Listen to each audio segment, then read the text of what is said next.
Hello. Today we're going to take notes 12. We've been working with percents for a while now. We've learned how to calculate tax and tip and markup. We've learned how to calculate when things go on sale, how to find the sale price.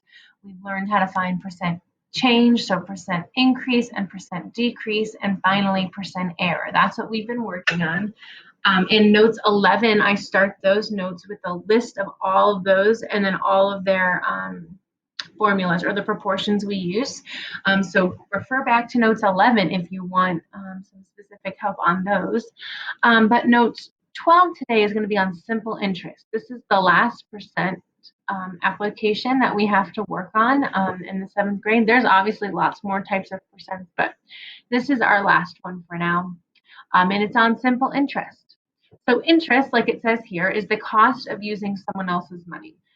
If you try to buy a car, but you don't have the $20,000 that you need to pay for the new car, then you borrow money from the bank. You say, bank, let me have some money and I'll pay you a little bit extra back for the service of your money.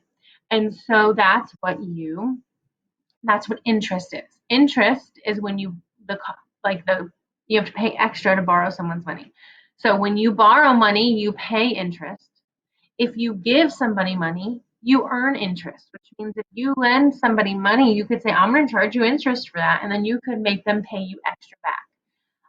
That's what simple interest means.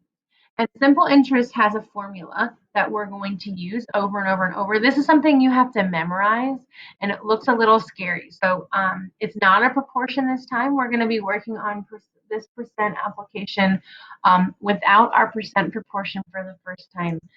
And this is the equation. So it's a little overwhelming, but you can do it. The simple interest formula, again, you have to memorize this, is that interest is equal to P times R times T.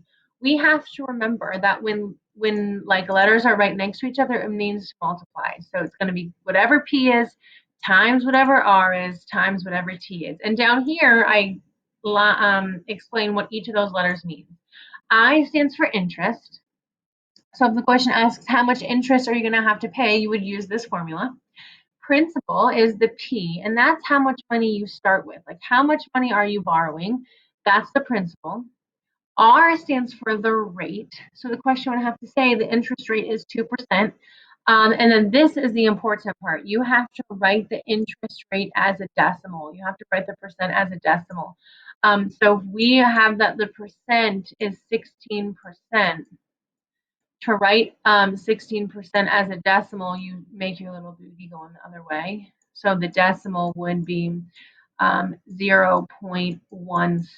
So that's how we're going to have to start. We're going to have to start all these problems by changing the percent to a decimal. And then T stands for time.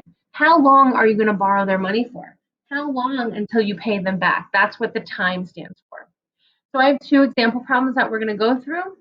So hopefully this makes sense.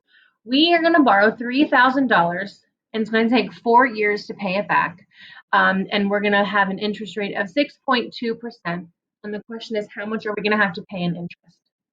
So I always start the problem by writing down the formula. The general formula, again, is interest is equal to the principal times the rate times the time. And then I plug in the numbers. The principal here is how much money I'm borrowing. That's $3,000. The rate is 6.2%, and the time is 4 years. So I'm going to take these numbers and I'm going to put them in my equation. So the principal, so the interest is going to be 3,000 because that's the principal, times the rate. But we have to remember that we're not going to just put in 6.2. We have to put it in as a decimal. So 6.2 as a decimal, not a percent. We take our decimal point and we go 1, 2. As a decimal is 0.062. So 0.062. And then times the time. The time is 4 years. So I'm going to multiply it by 4. So this is the equation that I just created. I took the general formula and I replaced it with the numbers. And then we do that math. We type in our calculators, 3,000 times 0.062 times 4. And when I did that,